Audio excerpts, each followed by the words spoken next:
সারাদিনে আর কোনো আমল করতে পারি আর না পারি, এই আমলটা সজ্ঞানে বিশেষ কোনো বিপদ আপদ মুসিবত না হলে আমি আলহামদুলিল্লাহ এই আমলটা কখনো ছাড়ি না, প্রতিদিন করি আলহামদুলিল্লাহ। আজকেও শুরুতেও এই আমলটা আমি করে নিয়েছি। এই আমলটা আমরা অনেকে জীবনে আজকে প্রথম শুনেছি। আল্লাহ নবী সাল্লাল্লাহু আলাইহি সাল্লাম যে বলেছেন, সকালে পড়লে সারাদিন, সন্ধ্যা পড়লে সারা রাত, রাতে শোয়ার সময় পড়লে, বিশেষ করে রাতে মানুষ ঘুমন্ত অবস্থায় নানা রকমের ক্ষয়ক্ষতির আশঙ্কা থাকে, এই সব ধরনের ক্ষয়ক্ষতি থেকে আল্লাহর নিরাপত্তা এসে চলে আসে।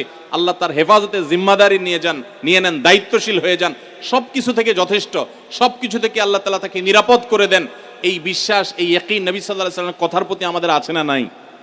তাহলে এই সূরাগুলো আমরা আজ থেকে আমল করব তো ইনশাআল্লাহ। কোরআনে কারীমের এই শেষের তিনটা সূরা এমন তিনটা সূরা যে আমাদের প্রিয় নবী সাল্লাল্লাহু আলাইহি সাল্লাম সারা দিনে সবচাইতে বেশি সংখ্যক বার যেই সূরাগুলোকে ওয়াজিফা হিসাবে, আমল হিসাবে পড়ার নির্দেশ দিয়েছেন কোরআনে কারীমের, সেই সূরাগুলো হলো এই তিনটা সূরা। এই তিনটা সূরা দিনে এবং রাতে যত বেশি সংখ্যক বার পাঠ করতে হয়, অন্য কোন সূরা, এমনকি অন্য কোন দোয়া এত বেশি সংখ্যক বার পাঠের নির্দেশ কোরআনে অথবা হাদিসে কোথাও দেওয়া হয় নাই। তাহলে এই তিনটা সূরার মর্যাদা, এর কি মর্তবা, এর কি বৈশিষ্ট্য, এর কি মাহাত্ম্য আছে সেটা বুঝবার জন্য আর কিছুর প্রয়োজন নাই। এই একটি কথা যথেষ্ট যে দিন এবং রাত 24 ঘন্টার ভেতরে কোরআনে কারীমের এই শেষ তিনটা সূরা, সূরা ইখলাস, সূরা ফালাক, সূরা নাস, এগুলোকে যত বেশি সংখ্যক বার নবী সাল্লাল্লাহু আলাইহি সাল্লাম পড়ার নির্দেশ দিয়েছেন, তিনি নিজে পাঠ করতেন, এত বেশি সংখ্যক বার অন্য আর কোনো দোয়া, আর কোনো সূরা, আর কোনো আয়াত, আর কোনো কিছু পাঠ করার নির্দেশ আমাদেরকে কোরআন হাদিস দেয় নাই। এখান থেকে এই তিনটার সূরা যে আল্লাহর কাছে কত গুরুত্বপূর্ণ, নবী সাল্লাল্লাহু আলাইহি সাল্লামের কাছে কত গুরুত্বপূর্ণ, যে রিপিটেডলি এত বেশি সংখ্যক বার পাঠ করার নির্দেশ দেওয়া হয়েছে, এটা পরিষ্কারভাবে বোঝা যায় কি যায় না বলেন? সম্মানিত ভাইরা আমার, সূরা ইখলাস, সূরা ফালাক, সূরা নাস, এই তিন সূরা দিন এবং রাত সব মিলিয়ে আমাদের প্রিয় নবী সাল্লাল্লাহু আলাইহি ওয়াসাল্লাম তিন জায়গায় তিনি তিন সময় এই সূরাগুলো পাঠ করতেন। একটা হলো সকাল এবং সন্ধ্যায়, সকাল এবং সন্ধ্যায় নবী করিম সাল্লাল্লাহু আলাইহি সাল্লাম তিন কুল পড়তেন। এটাকে সংক্ষেপে বলা হয় তিন কুল। যেহেতু তিন সূরা শুরুতে কুল শব্দটা আছে, এই জন্য সংক্ষেপে বলা হয় তিন কুল। এই তিন কুল, ইখলাস, ফালাক, নাস, এই শেষের তিনটা সূরা কোরআনের, এই তিনটা সূরাকে আমাদের প্রিয় নবী সাল্লাল্লাহু আলাইহি সাল্লাম সকাল সন্ধ্যায় পড়তেন। একটা টাইম পাইলাম, কোন টাইমে পড়তেন? সকাল এবং সন্ধ্যায়। সকাল এবং সন্ধ্যার পাশাপাশি তিনি রাতে ঘুমানোর আগে আবার পড়তেন।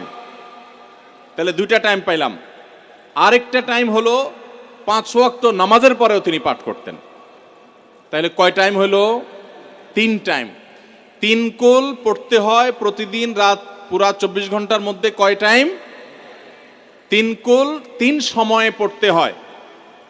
সকাল এবং সন্ধ্যা এবং রাত এই সময়গুলোতে পড়তে হয় প্রত্যেকটা 3 বার করে। 3 বার পড়লে কি লাভ হয়? নবী করিম সাল্লাল্লাহু আলাইহি সাল্লামের পরিষ্কার হাদিস রয়েছে, যদি কেউ সকালে 3 কুল 3 বার করে পাঠ করে, সূরা ইখলাস 3 বার, সূরা ফালাক 3 বার, সূরা নাস 3 বার যদি কেউ পাঠ করে, সন্ধ্যার আগ পর্যন্ত সারা দিনের জন্য ওই পাঠকারী ব্যক্তি আল্লাহ তাআলার জিম্মায়, আল্লাহর হেফাজতে, আল্লাহর নিরাপত্তায় সে চলে যায়। যত প্রকার অনিষ্ট আছে, ক্ষতি আছে, দৃশ্যমান ক্ষতি, অদৃশ্যমান ক্ষতি, সব ধরনের ক্ষয়ক্ষতি থেকে এবং আকস্মিক বিপদ থেকে, মুসিবত থেকে আল্লাহ রাব্বুল আলামিন ওই ব্যক্তিকে হেফাজত করেন, যে ব্যক্তি ইয়াকিনের সাথে, ঈমানের সাথে, দৃঢ়তার সাথে আল্লাহ তাআলার কাছে প্রার্থনা করে এই সূরাটা সকালে 3 বার পাঠ করে। একইভাবে যে ব্যক্তি সন্ধ্যায় পাঠ করে, মাগরিবের আগে বা পরে, আসরের পর থেকে নিয়ে মাগরিবের আগে কিংবা এশার আগ পর্যন্ত পুরো সময়ের ভিতরে যদি কেউ এই 3 কুল 3 বার পাঠ করে, তো সারা রাত জুড়ে ওই ব্যক্তি, এই পাঠকারী ব্যক্তি আল্লাহ রাব্বুল আলামিনের নিরাপত্তায় প্রবেশ করে যায়। একইভাবে আমাদের প্রিয় নবী সাল্লাল্লাহু আলাইহি সাল্লাম প্রত্যেক 5 ওয়াক্ত নামাজের প্রত্যেক ওয়াক্তের পর এই 3 কুল পাঠ করতেন একবার। কয়বার? একবার সূরা ইখলাস, একবার সূরা ফালাক, আর একবার সূরা নাস। তাইলে মোট দিন এবং রাতে কয় জায়গায়, কয় টাইমে এই সূরাগুলো পাঠ করতে হয়?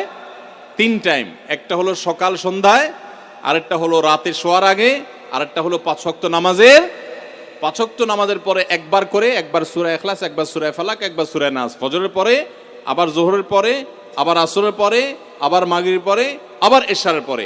তাহলে দিন এবং রাত 24 ঘন্টায় এই 3 কুল কত বেশি গুরুত্বপূর্ণ হলে কোরআনের অন্য কোন সূরা, অন্য কোন আয়াত এত বেশি জায়গায়, এত বিভিন্ন জায়গায়, বিভিন্ন সময়ে নবী সাল্লাল্লাহু আলাইহি সাল্লাম এত সংখ্যকবার আমাদেরকে পাঠের নির্দেশ দেন নাই। এখান থেকে বোঝা যায় এই সূরাগুলো কত গুরুত্বপূর্ণ, কত প্রয়োজনীয় এবং কত ফজিলত এবং মর্যাদাপূর্ণ। ভাইরা আমার, দিন এবং রাত 24 ঘন্টার ভিতরে 3 সময়ে এই সূরাগুলো মোট কতবার পাঠ করা হয়? আসুন আমরা হিসাব করি। সকাল, সন্ধ্যা এবং রাতে 3 বার করে যদি পাঠ করা হয় তাহলে কয়বার হলো? 9 বার করে। সকালে 3 বার, সন্ধ্যায় 3 বার, রাতে 3 বার, তাহলে মোট কয়বার হলো? 9 বার। আর 5 ওয়াক্ত নামাজের পরে 5 বার, কয়বার হলো? 9 আর 5 কত? 14। সূরা ইখলাস দিনে কয়বার পড়তে হয়? কমপক্ষে 14 বার পাঠ করা সুন্নাহ। সূরা ফালাক দিনে 14 বার পাঠ করা সুন্নাহ। সূরা নাস দিনে 14 বার পাঠ করা, এটা সুন্নাত নবী সাল্লাল্লাহু আলাইহি সাল্লামের। এই আমলটা আমরা অনেকে জীবনে আজকে প্রথম শুনেছি, অনেকে হয়তো আগে থেকে জানি। আমি এই ফজিলত এবং মর্যাদার কথা যে বললাম, আল্লাহ নবী সাল্লাল্লাহু আলাইহি সাল্লাম যে বলেছেন সকালে পড়লে সারা দিন, সন্ধ্যা পড়লে সারা রাত, রাতে শোয়ার সময় পড়লে, বিশেষ করে রাতে মানুষ ঘুমন্ত অবস্থায় নানা রকমের ক্ষয়ক্ষতির আশঙ্কা থাকে। এই সব ধরনের ক্ষয়ক্ষতি থেকে আল্লাহর নিরাপত্তা এসে চলে আসে। আল্লাহ তার হেফাজতে জিম্মাদারি নিয়ে নেন, দায়িত্বশীল হয়ে যান। সবকিছু থেকে যথেষ্ট, সবকিছু থেকে আল্লাহ তাআলা তাকে নিরাপদ করে দেন। এই বিশ্বাস, এই ইয়াকিন নবী সাল্লাল্লাহু আলাইহি ওয়াসাল্লাম আগে রাতে ঘুমানোর আগে এটা পাঠ করার একটা বিশেষ পদ্ধতি আছে। সেটা হলো নবী করিম সাল্লাল্লাহু আলাইহি ওয়াসাল্লাম শিক্ষা দিয়েছেন এই 3 কুল, সূরা ইখলাস 3 বার পড়বেন, সূরা ফালাক 3 বার পড়বেন, সূরা নাস 3 বার পড়বেন। পড়ে 2 হাতকে এরকম কোষ করবেন, এভাবে কোষ করবেন। কোষ করে এই কোষের মধ্যে ফু দিবেন, নিজের কোষের ভিতরে 3 বার পড়ে ফু দিয়ে এরপর সেটাকে পুরা শরীরের মধ্যে মুছে ফেলবেন। যেখানে যেখানে হাত নেওয়া সম্ভব হয়, শরীরের যতটুকু জায়গায় হাত নেওয়া সম্ভব হয়, সামনে পেছনে চেষ্টা করে যতটুকু সম্ভব হয় ততটুকু মাসা করবেন, মুছবেন হাত দিয়ে। এর মাধ্যমে আল্লাহ তাআলা আপনাকে হেফাজত করবেন। ছোট ছোট বাচ্চা যারা আছে, দুধের শিশু, 2 বছর, 4 বছর, 6 বছর, যারা পড়তে পারে না এখনো বা মুখস্থ নাই, সেই বাচ্চাদেরকে মা বাবা বা তাদের কাছের কোনো লোকজন তারা পড়ে 3 বার ফু দিবেন। আবার 3 বার পড়ে নিজের ছেলে মেয়ের সবার শরীরে ফু দিয়েন না, প্রত্যেকের জন্য 3 বার। আপনারটা আপনি করবেন, বাচ্চাটা বাচ্চাকে করে দিবেন। এই আমলগুলো আল্লাহ তাআলা আমাকে যেদিন জানার তৌফিক দিয়েছে, আপনাদের উৎসাহের জন্য বলি, সারাদিনে আর কোনো আমল করতে পারি আর না পারি, নফল আমল হিসাবে এই আমলটা সজ্ঞানে, বিশেষ কোনো বিপদ আপদ মুসিবত না হলে আমি আলহামদুলিল্লাহ এই আমলটা কখনো ছাড়ি না, প্রতিদিন করি আলহামদুলিল্লাহ। আজকেও শুরুতেও এই আমলটা আমি করে নিয়েছি। আপনারা সবাই আমলটা করবেন তো ইনশাআল্লাহ? কে কে নিয়ত করছেন আজ থেকে 3 কুল এই 3 টাইম জীবনে কখনো ছাড়বেন না? একটু দাঁড়ায় হাতটা তুলে আল্লাহকে দেখাই দেন। সবাই নিয়ত করছেন তো? আল্লাহ আমাদের সবার হাতগুলোকে কবুল আর মঞ্জুর করে নিন। আল্লাহ তাআলা আমাদের সকল ক্ষয়ক্ষতি থেকে হেফাজতের জন্য আল্লাহ একাই যথেষ্ট হয়ে যান। ভাইরা আমার, তাহলে 3 কুলের আমলটা করবো তো ইনশাআল্লাহ? 3 কুল সম্পর্কে আরো অনেক কথা বলার আছে, এই 3 কুলের ফজিলত এবং মর্যাদা নিয়ে আরো বহু কথা শোনাবার আছে, কিন্তু আমি শুধুমাত্র এটুকু যথেষ্ট মনে করি আমলের জন্য। আমরা এটাকে আমল করব। আমাদের সারা দিনে সারা রাতে কত রকমের বিপদ আপদের ভয় থাকে, আশঙ্কা থাকে। আপনি যদি কোনো এলাকার কোনো প্রভাবশালী ব্যক্তির সাথে আপনার পরিচয় থাকে, আর ওই ব্যক্তি যদি বলে তোমার কোনো সুবিধা অসুবিধা যেন না হয়, এই এলাকায় প্রবেশ করলে আমাকে একটা SMS করে রাখবা। ওই এলাকার থানা পর্যায়ে হলো ওসি সাহেব, জেলা পর্যায়ে হলো SP সাহেব, DC সাহেবের সাথে আপনার খুব হট লিঙ্ক, খুব ভালো সম্পর্ক, তিনি আপনাকে ভালো জানেন। আপনাকে বলে দিয়েছে তুমি সেখানে গেলে তুমি আমাকে শুধু SMS করবা। আপনি SMS করেছেন, তিনি রিপ্লাইতে বলেছেন ঠিক আছে তুমি এলাকায় ঢুকছো, আমি দেখতেছি, অসুবিধা নাই। ওই এলাকায় আপনাকে কেউ ডিস্টার্ব করলে, কেউ আপনার ক্ষতি করতে চাইলে, কোনো অসুবিধা করতে চাইলে আপনার কোনো ভয় হবে?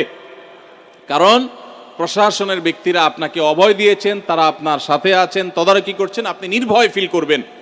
প্রশাসনের ভাইদের হাতে সবকিছু নাই, সবকিছু আছে। তারা চাইলে সব ক্ষতি থেকে আপনাকে বাঁচাতে পারবেন না। হ্যাঁ, তারা চেষ্টা করবেন, এটা ঠিক। এইটুকুর কারণে যদি আপনার এত আস্থা তৈরি হয়, তো আরশে আজিমের মালিক স্বয়ং আহকামুল হাকিমিন আল্লাহ রাব্বুল আলামিন, যার হাতে মানুষের জীবন, যার হাতে মানুষের মৃত্যু, যার হাতে মানুষের সকল লাভ, সকল ক্ষতি, সকল কল্যাণ, সকল অকল্যাণ, সেই আরশের মালিক বলছেন তুমি সকাল এবং সন্ধ্যায়, রাতে শোয়ার সময় এই 3 কুলের আমল যদি তুমি করো, তো আল্লাহ রাব্বুল আলামিন স্বয়ং তোমার সব কিছু থেকে তোমার জন্য যথেষ্ট হয়ে যাবে। তোমার আর কোনো কিছুর প্রয়োজন হবে না। আল্লাহর কথার প্রতি যদি ইয়াকিন থাকে, নবী সাল্লাল্লাহু আলাইহি ওয়াসাল্লামের হাদিসের প্রতি যে বিশ্বাস থাকে যদি, তাহলে ইনশাআল্লাহ আজ থেকে আমরা কেউ, আমার পর্দা আলের মা বোনরা যারা শুনছেন, আমরা যারা শুনছি, আমরা কেউ এই আমলটা ছাড়বো না ইনশাআল্লাহ। সবাই আমল করবো তো ইনশাআল্লাহ? তাহলে 3 কুল 3 টাইমে দিনে মোট 14 বার এটা আমরা পড়বো। এখন পড়ার ক্ষেত্রে আবার একটা সমস্যা হলো, এই টাইপের আমলগুলো আমরা পড়ি খুব তাড়াহুড়া করে। যেমন সুবহানাল্লাহ 33 বার, আলহামদুলিল্লাহ 33 বার, 5 ওয়াক্ত নামাজের পরে আল্লাহু আকবার আছে না নাই? এগুলো সাধারণত কিভাবে পড়ে মানুষ বলেন? আমরা তো সবাই এ রোগের রোগী।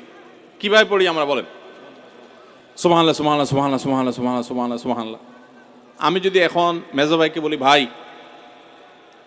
আল্লাহ আপনার ভালো রাখবে, ভালো করছেন ভাই, কি হয়েছেন, আমি যদি তাড়াহুড়া করে কথা বলবো, উনি বলবে লোকটার কি মাথা কোনো সমস্যা হইলো কিনা।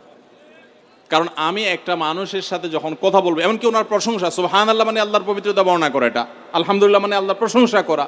তো আপনি আল্লাহর প্রশংসা, আল্লাহর গুণকীর্তন করতে গিয়ে যদি বলেন যে উনি খুব ভালো মানুষ, উনি এটা করে, উনি সেটা করে, আমি তাড়াহুড়া করে বলবো যে কি ব্যাপার ভাই, আপনারা কেউ দৌড়ায় নাকি? তো আপনি সুবহানাল্লাহ আলহামদুলিল্লাহ যদি তাড়াহুড়া করে পড়েন, তো এই সুবহানাল্লাহ আলহামদুলিল্লাহ যে মর্যাদা আপনার পাওয়ার কথা, তাড়াহুড়ার কারণে সেই মর্যাদা পাবেন না। মহব্বতের সাথে পড়বেন, অর্থ বুঝে, সুবহানাল্লাহ সুবহানাল্লাহ সুবহানাল্লাহ আলহামদুলিল্লাহ আলহামদুলিল্লাহ। কোয়ালিটি মেনটেন করবেন। দেখেন আমাদের মুসলমানদের, গোটা দুনিয়া জুড়ে মুসলমানদের একটা বড় ত্রুটি হলো যে আমরা আজকাল কোনো কাজে, সেটা দুনিয়ার কাজ হোক আর আখিরাতের কাজ হোক, সব কাজেই আমরা তাড়াহুড়া করে কোয়ালিটিটা নষ্ট করে ফেলি, আমরা কোয়ালিটিটা ঠিক রাখি না। আমার আফসোস লাগে অমুসলিম প্রধান দেশগুলোতে যখন যাই বা তাদেরকে যখন দেখি যে তারা কাজের মধ্যে কোয়ালিটিটা ঠিক রাখে, যেটাই করে কোয়ালিটি ঠিক রাখে, অথচ এই নির্দেশ আমাদেরকে আমাদের রাসূল দিয়েছেন, ইন্নাল্লাহা ইউহিব্বু ইযা আমিলা আহাদুকুম আমালান আন ইউতকিনাহু। আল্লাহ পছন্দ করেন বান্দা যেই কোনো কাজ করুক, আমালান আই আমালিন, যেই কোনো কাজ করুক, সেটা দুনিয়ার কাজ হোক, সেটা আখিরাতের কাজ হোক, সুদৃঢ়ভাবে করবে, সুন্দরভাবে করবে, উত্তম রূপে করবে, এটা আল্লাহ তাআলা পছন্দ করেন। আর আজকাল আমাদের অবস্থা কি? আমাদের অবস্থা হলো যে আমরা তাড়াহুড়া করি। ভাইরা আমার, এই তাড়াহুড়া করে কোয়ালিটি নষ্ট করা যাবে না, বরং 3 কুল যতবার যেখানে পড়তে বলা হয়েছে মহব্বতের সাথে আস্তে আস্তে পাঠ করবেন। আল্লাহ আমাদের সবাইকে আমলের তৌফিক দান করবেন, আমিন।